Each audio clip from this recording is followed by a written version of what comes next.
Hermanos, que el Señor les bendiga. Amén. Bienvenidos nuevamente a la casa del Señor. Me da mucho gusto verles aquí y saber que están con el deseo y la disposición de aprender de la palabra del Señor. Eso me alegra mucho. Y como siempre hago un repaso de la clase anterior. ¿Recuerdan que vimos en la clase anterior que estamos estudiando? El bautismo en el Espíritu Santo, ¿verdad? El tema central que llevamos es el Espíritu Santo, pero el tema que estudiamos el domingo pasado fue el bautismo en el Espíritu Santo. En la clase anterior estudiamos el tema en concreto del bautismo en el Espíritu Santo y definíamos algunas cosas necesarias para entender lo que enseña la palabra de Dios acerca de este tema. Entre las cosas que aprendimos encontramos las afirmaciones siguientes, que son estas 5 que anoté ahí. La primera afirmación acerca del bautismo en el Espíritu Santo es que es una obra espiritual. Cuando hablamos de que es una obra espiritual, es que esta no es una manifestación natural visible, sino que es espiritual. No ocurre nada en nuestros cuerpos, no es visible. Así que el bautismo en el Espíritu Santo, lo primero que vimos en esa afirmación es que es una obra espiritual. Lo segundo es que el tiempo y el momento en el que el bautismo en el Espíritu Santo ocurre en una persona, solo lo conoce el Espíritu Santo. La persona, quien es bautizada, no puede decir: yo fui bautizado el domingo a las 10 de la mañana con 3 minutos. No lo puede decir. Ese tiempo exacto solo lo conoce el Espíritu Santo. Número 3. El bautismo en el Espíritu Santo, afirmamos que por orden lógico antecede a la regeneración. Porque primero el Espíritu Santo viene sobre una vida,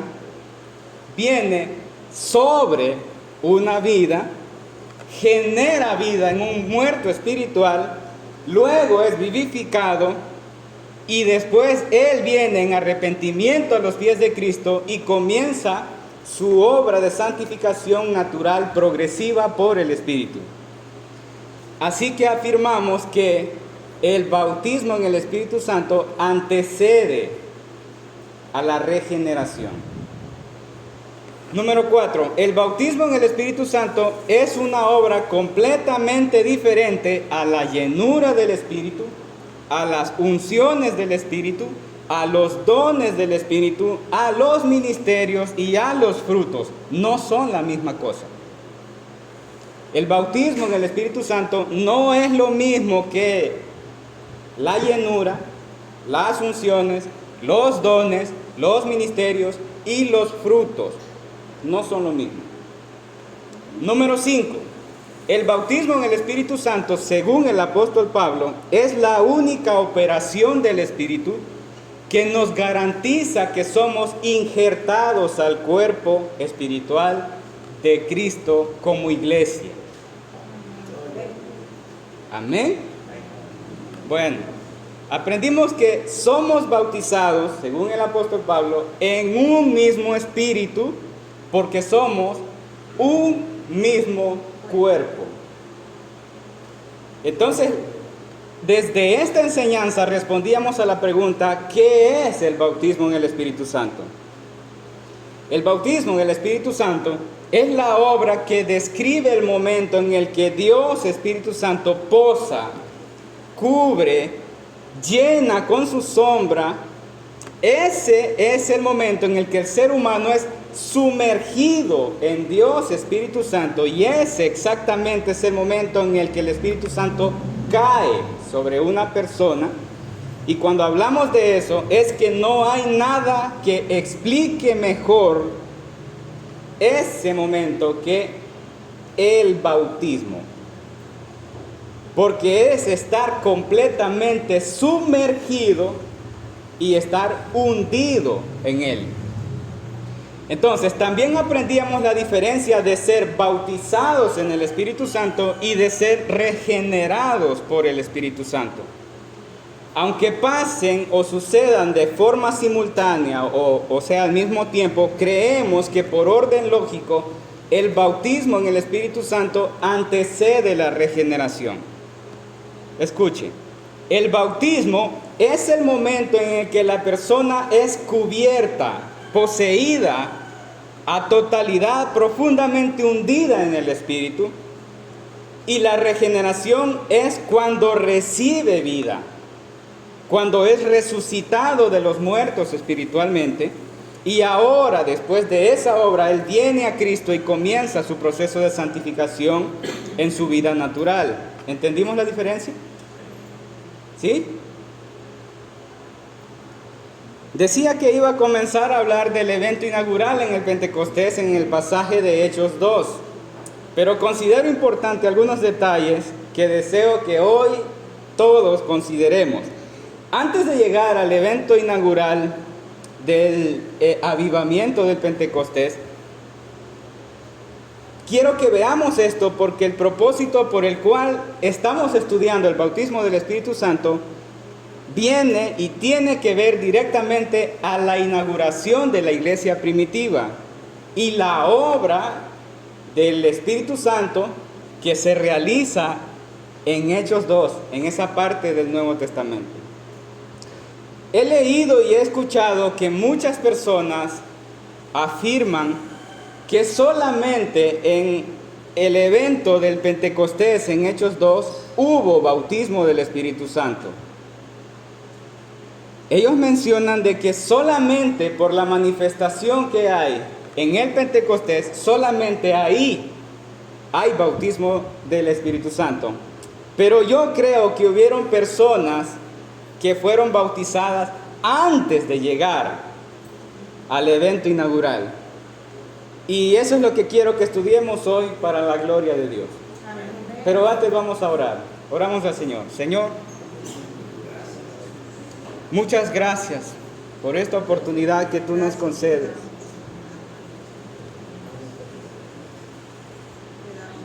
Oh Señor, permítenos ver tu palabra con mayor luz. Permítenos entender tu palabra, Señor, como tú lo deseas. Que nuestras mentes no se restrinjan a las posibilidades de la obra de tu Espíritu, sino que nuestras mentes sean abiertas y podamos ver que tu Espíritu obra de maneras diversas y que nos pueda, Dios mío, alumbrar nuestra mente, nuestro corazón para atesorar tu palabra. En el nombre de tu Hijo amado Jesucristo te lo pedimos, Señor. Amén y amén. Quiero que vaya conmigo a primera carta a los Corintios, capítulo 12. Primera carta a los Corintios, capítulo 12, versículo 12 y 13. Primera carta a los Corintios, capítulo 12, 12 y 13. ¿Lo tenemos? Amén. Dice la palabra del Señor. El apóstol Pablo escribiendo: porque así como el cuerpo es uno y tiene muchos miembros, pero todos los miembros del cuerpo, siendo muchos, son un solo cuerpo, así también Cristo. Porque por un solo espíritu fuimos todos bautizados en un cuerpo, sean judíos o griegos, sean esclavos o libres, y a todos se nos dio a beber de un mismo espíritu. Así que el apóstol Pablo nos está enseñando de que todos somos un cuerpo y que el cuerpo está bautizado en un mismo espíritu. Yo decía en la clase pasada que en base a lo que el apóstol Pablo está diciendo, no podemos enseñar que en el cuerpo de Cristo hay prótesis de plástico. O sea, hermanos que son cristianos, que están en el cuerpo de Cristo, pero que no han sido bautizados. No hay, hermanos, prótesis en el cuerpo de Cristo. Todos somos un solo cuerpo y estamos bautizados en un mismo espíritu. Quiero que aprendamos a hacer unas distinciones importantes de las manifestaciones del Espíritu Santo que encontramos en la Biblia cuando se manifiesta y otorga algo al ser humano. Entre ellas tenemos, hermanos, las unciones. Eso lo encontramos en Isaías capítulo 11, versículo 1 al 2. No lo busques, solamente lo voy a mencionar. Las unciones están en Isaías capítulo 11, versículo 1 al 2. También tenemos el bautismo en el Espíritu Santo profetizado por el profeta Juan en Mateo capítulo 3, 11. También tenemos la llenura del Espíritu Santo, que la primera vez registrada está en Éxodo 35, 31. Los dones del Espíritu Santo que están seccionados por el apóstol Pablo en primera carta a los Corintios, capítulo 12, del 8 al 10. Los ministerios que da el Espíritu Santo que están plasmados en Efesios, capítulo 4, versículo 11 al 12. Y los frutos del Espíritu Santo que están en Gálatas, capítulo 5, 22 al 23. Estas cosas que he mencionado, hermanos, encontramos que es lo que el Espíritu Santo realiza, otorga, da, unge y produce en el ser humano. Estoy haciendo mención de esto porque considero que es importante que tengamos perfectamente identificadas estas cosas, porque no son lo mismo, aunque todo lo provee el Espíritu Santo. Aunque todas son ejecutadas por el Espíritu Santo y son una manifestación real, cada una de ellas tiene sus propios objetivos, sus propios resultados, porque el Espíritu Santo tiene propósitos diversos. Pero lo que quiero resaltar aquí es que una de todas estas cosas que mencionamos es el bautismo del Espíritu Santo. Es la primera de todas estas cosas, porque indica el momento en el que Dios, Espíritu Santo, posee completamente una persona y no queda absolutamente nada que no sea cubierto por Él. Luego vivifica a esta persona y el Espíritu Santo es la única persona que obra y que garantiza que un ser humano sea injertado en el cuerpo espiritual de la iglesia de Cristo. Teniendo claro esto, hermano, ahora estudiaremos el evento inaugural del Espíritu Santo con su iglesia. El evento inaugural del Espíritu Santo con su iglesia. Para que el Espíritu Santo comenzara a obrar su función como paracleto y ejecutara la operación del bautismo en el Espíritu Santo, Cristo ya tenía que haberse presentado ante el Padre como propiciación por su iglesia. Porque el bautismo en el Espíritu Santo consiste en la operación espiritual de injertar personas al cuerpo de Cristo, que es la iglesia. Así que no puede haber bautismo en el Espíritu Santo si Cristo no ha sido presentado ante el Padre con su sacrificio perfecto y con su sangre. Algo importante que quiero mencionar es que Cristo es específico. En Juan capítulo 16, versículo 7. Lea este pasaje conmigo. Juan capítulo 16, versículo 7. Jesús dijo: pero yo os digo la verdad.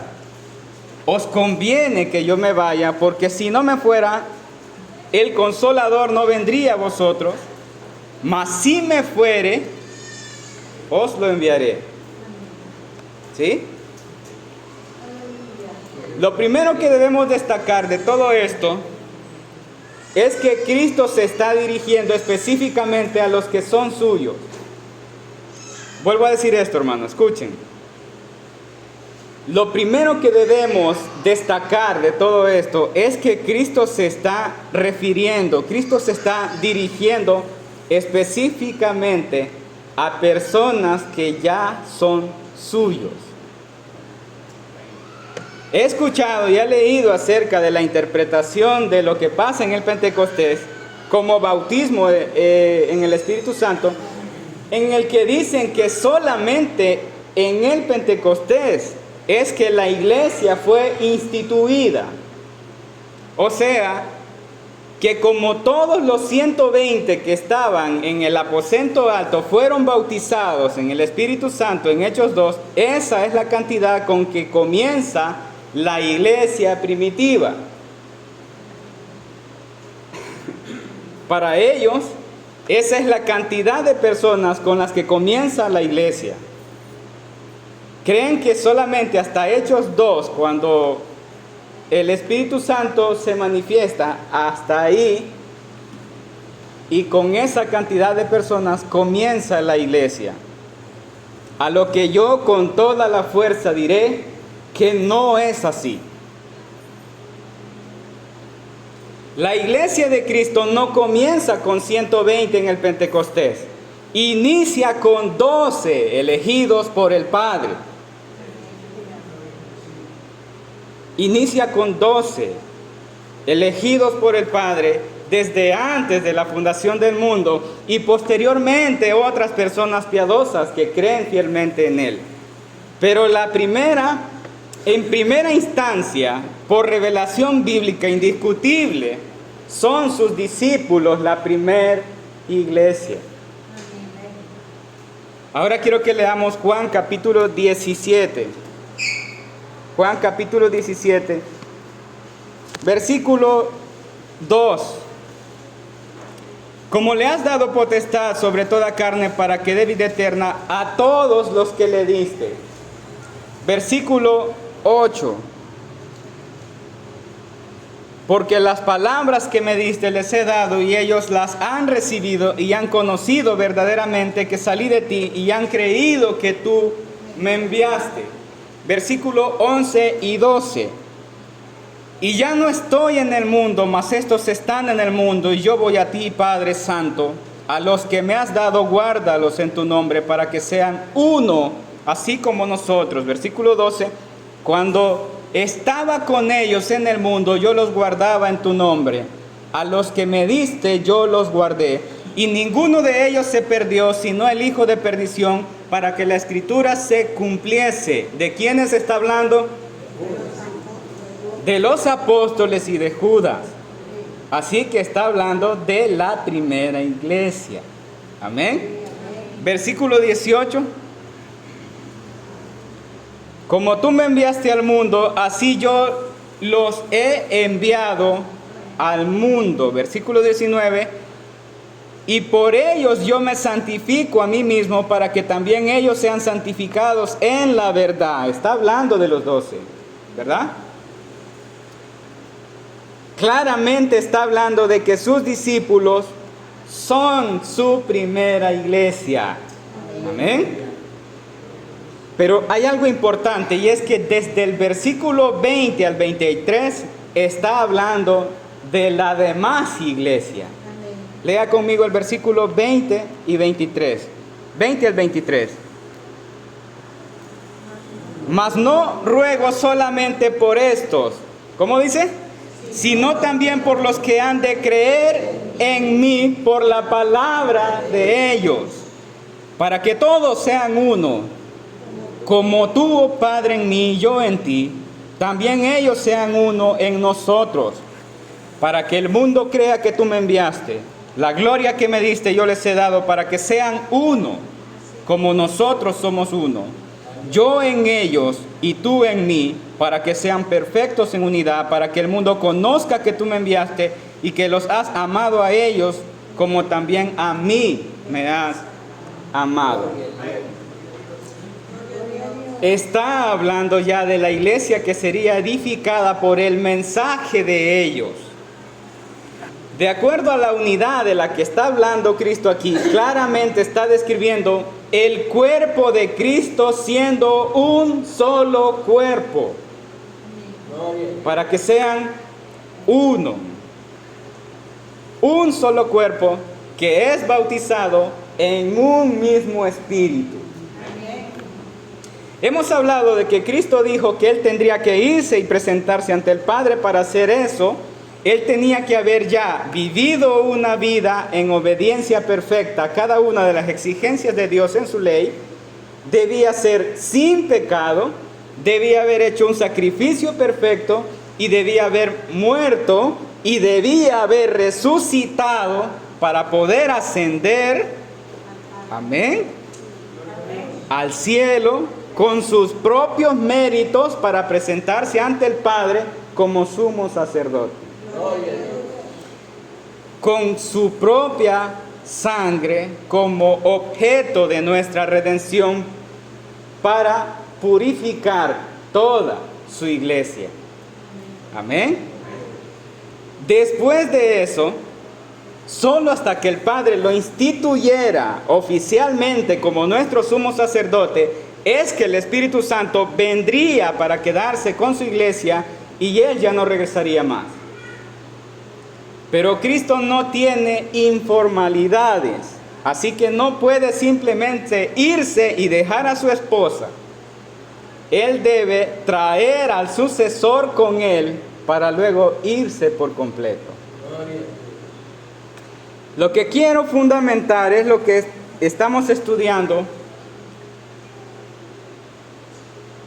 Es lo que Cristo dijo en Mateo capítulo 16, versículo 15 al 18. Vaya conmigo a Mateo capítulo 16, 15 al 18. Mateo capítulo 16, 15 al 18. ¿Lo tenemos? Dice la palabra del Señor. Él les dijo: ¿y vosotros quién decís que soy? Que soy yo. Respondiendo Simón Pedro dijo: tú eres el Cristo, el Hijo del Dios viviente. Entonces le respondió Jesús: bienaventurado eres, Simón, hijo de Jonás, porque no te lo reveló carne ni sangre, sino mi Padre que está en los cielos. Y yo también te digo que tú eres Pedro, y sobre esta roca edificaré mi iglesia, y las puertas del Hades no prevalecerán contra ella. Comencemos por esto, hermanos. La iglesia tiene dos aplicaciones bíblicas. La primera es que es enseñada como un edificio que es edificado. Y la segunda es que es como un cuerpo, todo siendo uno. En este marco de lo que acabamos de leer, Cristo está hablando de la edificación de su iglesia. Él dijo: edificaré mi iglesia. Al hablar de edificar, claramente estamos refiriéndonos a una construcción de un edificio. Pero lo que quiero que entendamos es que la edificación de su iglesia tiene piedras principales que son el fundamento. Y esas piedras principales no solamente es una piedra, mucho menos es Pedro, como los católicos romanos lo enseñan. La piedra angular es Cristo. Pero veamos lo que dice el apóstol Pablo en Efesios 2:20. Vaya conmigo a Efesios capítulo 2. Efesios 2:20. ¿Lo tenemos? Dice la palabra del Señor: edificaos sobre el fundamento de los apóstoles y profetas, siendo la principal piedra del ángulo Jesucristo mismo. El apóstol Pablo, hermanos, está hablando de que debemos ser edificados. Otra vez la referencia es la construcción del edificio. ¿Sobre el fundamento de quiénes? De los apóstoles, que son los discípulos elegidos que leíamos en Juan 17, y los profetas, que son los que están en el Antiguo Testamento, siendo la principal piedra del ángulo Jesucristo mismo. Hermanos amados, quiero que entendamos esto. Y para esto me hice ahí ayuda de mis artes de dibujo. todo lo que es el Antiguo Testamento, todas las piedras que son colocadas para la edificación de la iglesia son los profetas. Son los profetas. Esto es en el tiempo.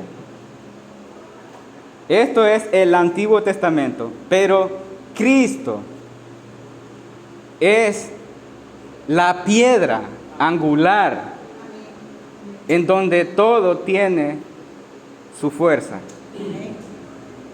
Cuando Cristo viene a la historia, es colocada la principal piedra del ángulo. Y luego, después de Cristo, Cristo se encarga de preparar a las otras piedras, que son los apóstoles, que ya es el Nuevo Testamento, para la edificación de la iglesia. ¿Se entiende? Amén. Bueno, los profetas, hermanos, en el tiempo son antes que Cristo, pero ellos son piedras que divinamente fueron colocadas por Dios a través de tu Espíritu para la edificación de la iglesia. Recuerde que estamos hablando de un cuerpo espiritual. Amén. Espiritual. Pero Cristo, cuando Cristo viene a la tierra, Cristo es el verbo encarnado de todas las profecías de los profetas. Él es la piedra angular hecha realidad. Amén. Él es el centro, Él es la fortaleza que sostiene toda la construcción del edificio. Y es Él mismo quien instruye a las otras piedras del Nuevo Testamento, que son los apóstoles, para que ellos continúen la edificación del edificio que es su iglesia. Lo que quiero traer ante ustedes con esto es que las primeras piedras de la edificación del edificio debían estar bautizadas en el Espíritu antes que lo demás del edificio, porque son parte del fundamento. Cuando un proyecto importante se ejecutará, hay un evento simbólico en el que se coloca la primera piedra, ¿verdad? Y con esto, en ese acto, se inaugura el proyecto. Pero antes de todo eso, antes de ese evento inaugural, el terreno debe haber sido preparado. No hacen inauguración en un cerro. El terreno ya está preparado. ¿Sí? Ya está preparado. Algunas bases ya están listas. Hay material reunido listo para ser usado. Hay personas que ya han trabajado en ese proyecto. El proyecto ya tuvo su comienzo. ¿Sí? Pero siempre hay un evento de inauguración, ¿verdad? De la misma manera, los profetas ya están colocados. Ya hay personas que han trabajado en el proyecto de la iglesia. Dios ha instituido y cimentado a Cristo como piedra angular, colocada de la cual los profetas son afirmados. Y Cristo es la piedra de la que sus discípulos han sido afirmados en la continuidad del propósito santo de la edificación de la iglesia. Pero nos estamos acercando a la ceremonia inaugural del Espíritu Santo en la iglesia, que vamos a encontrar hasta el Pentecostés. Amén. En Hechos 2. Pero antes quiero hablar del por qué yo afirmo que los discípulos ya han sido bautizados en el Espíritu antes del evento del Pentecostés.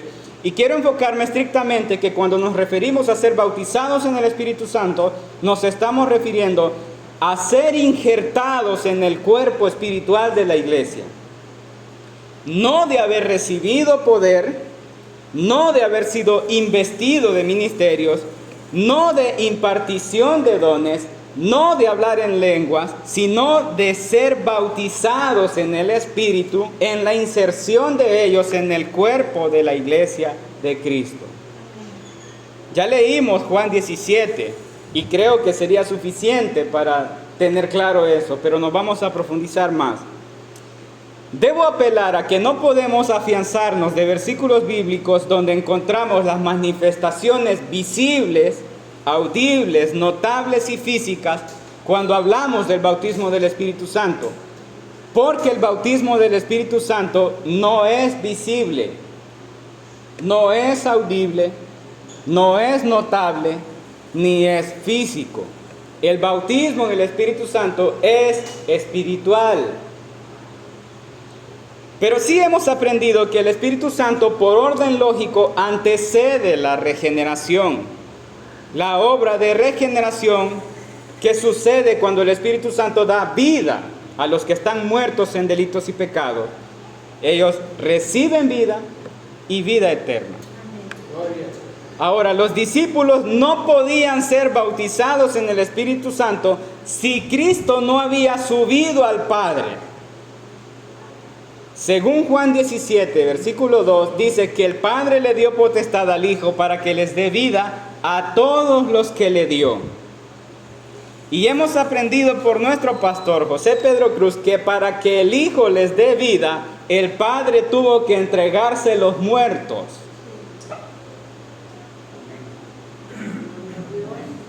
Hay algo importante y especial que quiero que consideremos, y es que la forma y la manera en que la Biblia presenta a Dios dando vida al ser humano, la única forma y la manera es cuando Él sopla de su aliento sobre Él. Vaya conmigo a Génesis capítulo 2, versículo 7. Génesis capítulo 2, versículo 7. Dice la palabra del Señor: entonces Jehová Dios formó al hombre del polvo de la tierra y sopló en su nariz aliento de vida, y fue el hombre un ser viviente. Dios sopló para que recibiera aliento de vida. El Espíritu Santo es el único que ejecuta la obra de regeneración. Así que para que haya regeneración por el Espíritu Santo, Él debe venir sobre una persona. Y cuando el Espíritu Santo posa sobre una persona elegida por Dios para ser parte de la iglesia, esta persona es cubierta, es hundida, es bautizado en el Espíritu Santo para recibir vida. No puede haber regeneración y vida sin bautismo del Espíritu Santo. No puede haber bautismo en el Espíritu Santo sin que dé como consecuencia una regeneración y vida. Pero por orden lógico, el bautismo en el Espíritu Santo antecede la regeneración. Ahora, ¿cuál es el fundamento que el hermano Eliseo tiene para pensar y considerar que el bautismo del Espíritu Santo fue primero en los discípulos antes del Pentecostés? Para que el Espíritu Santo comience a operar de forma anunciada por el profeta Juan, como lo dijo Juan, Cristo ya debía haber ascendido al cielo, ¿verdad? Debía haberse presentado al Padre como Cordero, debía haber sido instituido como sumo sacerdote, pero también de manera formal debía traer el sustituto, el otro Paracleto, quien ejecutaría la profecía de Juan para comenzar con su ya iglesia naciente, sus discípulos. Ellos debían comenzar a ser bautizados en el Espíritu Santo y regenerados por el Espíritu, recibiendo vida. Pero quiero que leamos desde un poco más atrás, desde antes de que Él se presente al Padre. Y eso lo encontramos en Juan capítulo 20, 15 al 18. Vaya conmigo a Juan, Evangelio de Juan, capítulo 20, versículo 15 al 18.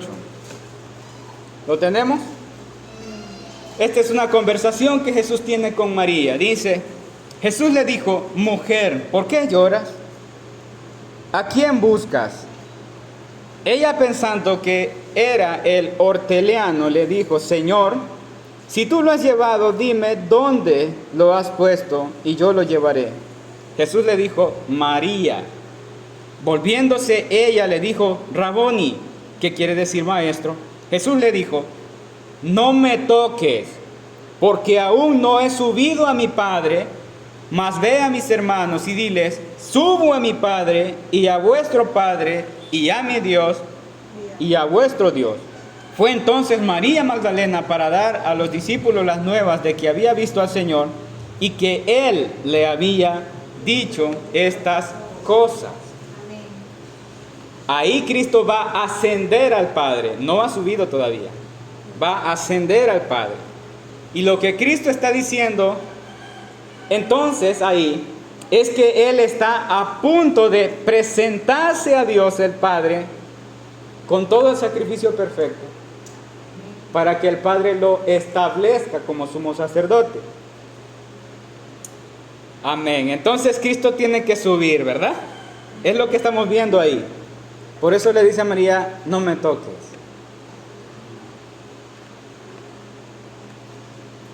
Cuando Cristo ha subido, hermanos, en el cielo tiene que primero darse la ceremonia en el que el Padre instituye a Cristo como sumo sacerdote para que el Espíritu Santo venga a cumplir con todo lo que el profeta Juan profetizó, que es bautizar a la iglesia.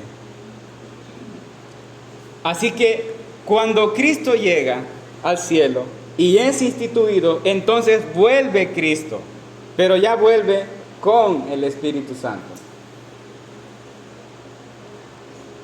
Porque viene para que bautice a los que son suyos y para darles vida en la regeneración. Ahora quiero que leamos detenidamente Juan capítulo 20, versículos 19 al 22. Estamos hablando de lo que ha sucedido después de la resurrección de Cristo. Siempre Juan 20, del 19 al 22, dice la palabra de Dios. Cuando llegó la noche de aquel mismo día, el primero de la semana, estando las puertas cerradas en el lugar donde los discípulos estaban reunidos por miedo de los judíos, vino Jesús y puesto en medio les dijo, paz a vosotros. Y cuando les hubo dicho esto, les mostró las manos y el costado, y los discípulos se regocijaron viendo al Señor. Versículo 21. Entonces Jesús les dijo otra vez, paz a vosotros. Como me envió el Padre, así también yo os envío. Y habiendo dicho esto, sopló y les dijo, recibid el Espíritu Santo. Hasta ahí.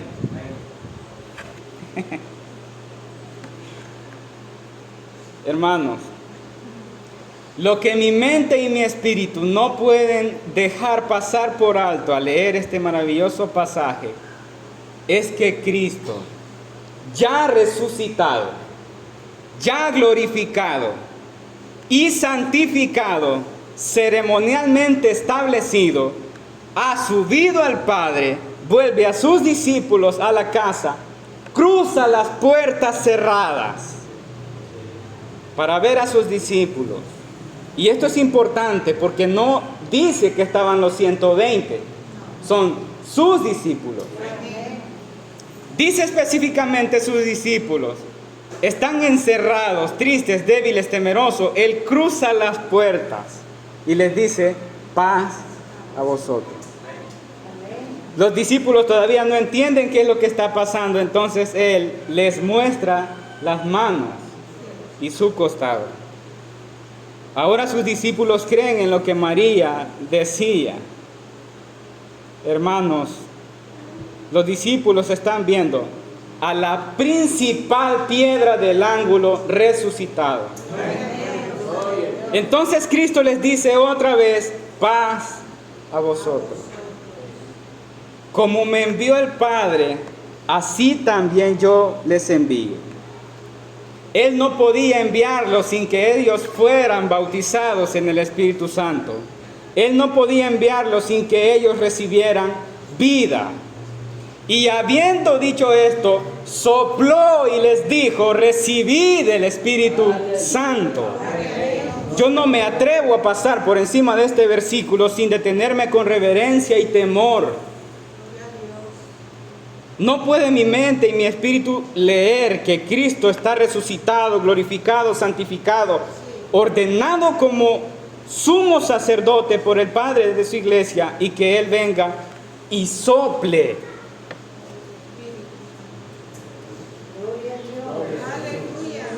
Sopla sobre personas naturalmente vivas. Pero yo no puedo pensar que estas personas que están naturalmente vivas no experimenten nada en su espíritu. Es inconcebible para mí detenerme y no ponerme a pensar que no le sucedió nada a los discípulos después de eso.